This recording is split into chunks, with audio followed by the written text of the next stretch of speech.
Hi friends, welcome. In today's session, I will explain how pivot operator works in SQL Server. So as you can see on my screen, pivot operator turns the unique values in one column into multiple columns in the output and perform aggregation on any remaining column values. We will understand with the help of few examples. The syntax of the pivot query, guys. Here you can see select non-pivoted column. Non-pivoted column is nothing but the column which is coming from the source table, and this first pivoted column, second pivoted column till this last pivoted column, it is coming from this pivot section. This is our source table. This whole block is nothing but the div table, and this is the pivot logic. We need to use aggregate function, one aggregate function such as count, min, max, sum, average. This is the column being aggregated. For which column, for which column we need to transform from rows to columns, so that we need to specify in this for keyword. And in this in operator, we need to give the values which we wanted to show as a columns in the pivot output. So let's understand quickly by moving to the example. Example 1. So we already have a table called students.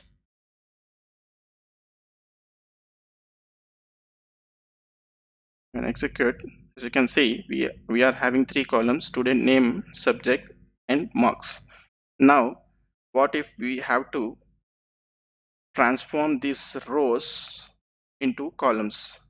You can see we are having unique values in this subject column as mathematics, social, and biology. So for all these three rows, I want to transform as columns. That's when we make use of pivot operator in SQL. So let's quickly write a query. So first, we need to fetch those columns from students table.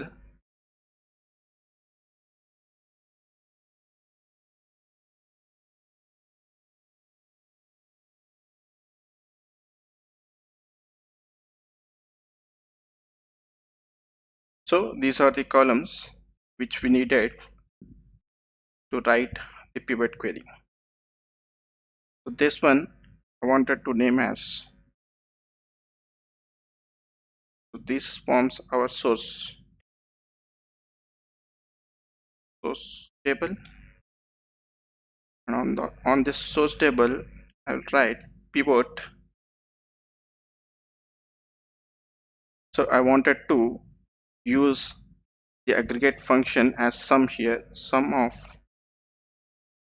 marks per, and in this for keyword we need to use the column which we wanted to transform.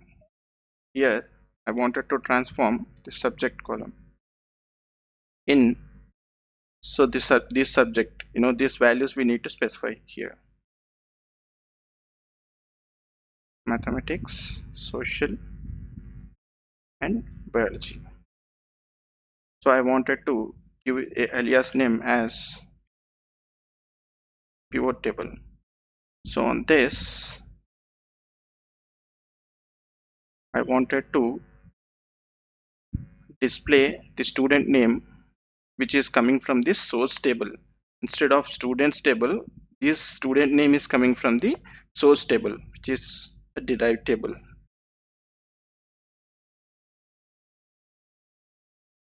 And these three columns which we wanted to show from the pivot table from. That's it, guys.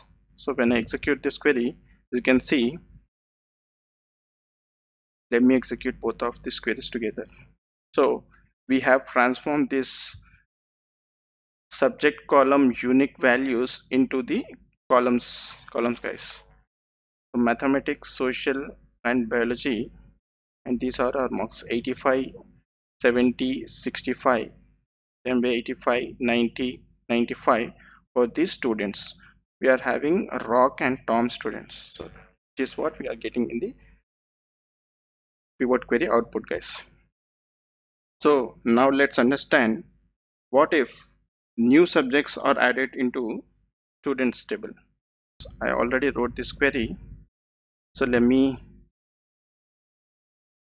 take this query and insert these records.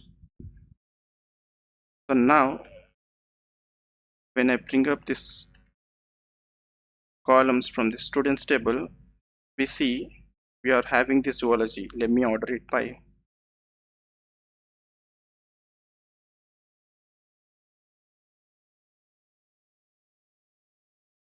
student name and then subjects. So when I execute, you can see here, guys, this zoology we have inserted for these two students, which are Rock and Tom. So if I execute this query, we do not see this zoology name, guys, because these rows were recently inserted. So in order to fetch these records, we need to specify the zoology as well here. So instead of that, how to fetch these values dynamically? So let's understand now. So in order to fetch these records dynamically, we make use of stored procedures, guys. So now let's build the dynamic pivot using stored procedure, guys. Simple. Create procedure, and I wanted to call the procedure as SP dynamic pivot, and here I wanted to pass two parameters as column to pivot and the data types would be in varchar 300. List of columns, I would say list to pivot, same data type I wanted to specify as begin and end blocks. So here I wanted to declare a variable, guys. So let me call this query,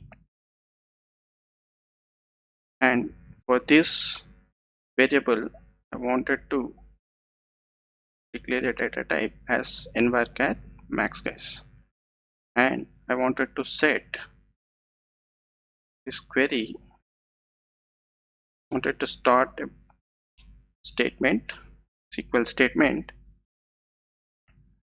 So within this block, all I wanted to do is just copy this entire query from here and paste it. So let me move this a little bit right side so that we can clearly understand the query. And let me close till here, and in here, instead of calling these names, I would say select star from this derived table, and instead of subject I wanted to say columns to pivot. So instead of all these subject names, here I wanted to say the list to pivot.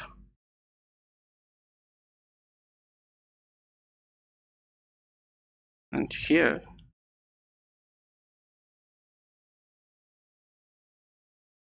I'll execute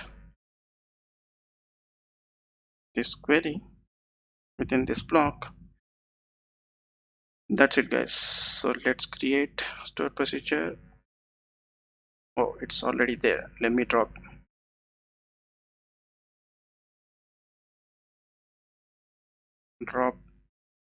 procedure name, execute, and when I run this, commands completed successfully. Now, in order to execute store procedure, all we have to do is execute this store procedure name, and you can give this schema name also, dbo dot, which is the default schema for this columns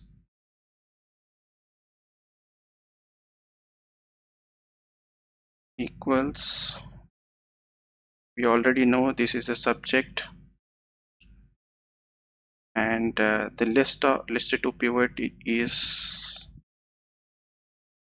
our subject names. So here I wanted to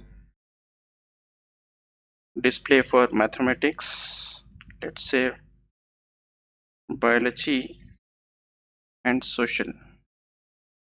So when I execute, you can see here guys, mathematics, biology and social has been pivoted.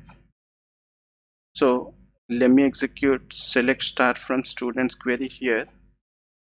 So when execute, you can see here guys, mathematics, biology and social we are displaying. What if we wanted to display the zoology?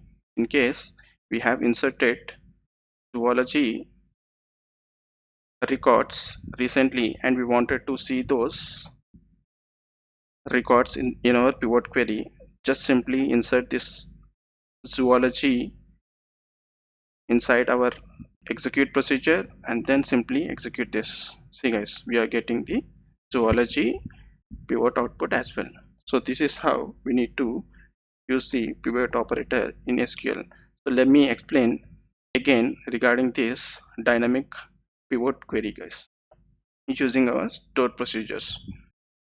So what we are simply doing is, so in place of marks and in this subjects, we are simply passing these two parameters, except that we are doing nothing guys. So instead of simply calling the student name and all these mathematics, social and subjects, we are simply calling all columns in this derived table. So when we execute, so if we wanted to execute for any subject, so we all we have to do is, let me remove this social and biology. So if I execute for mathematics and biology, we will get the output only for mathematics and biology. So this is the usage of pivot operator in SQL guys. So this pivot operator output will able to help the end user to understand the data more clearly guys. I hope you have understood the concept of pivot operator in SQL. Thank you so much for watching this video.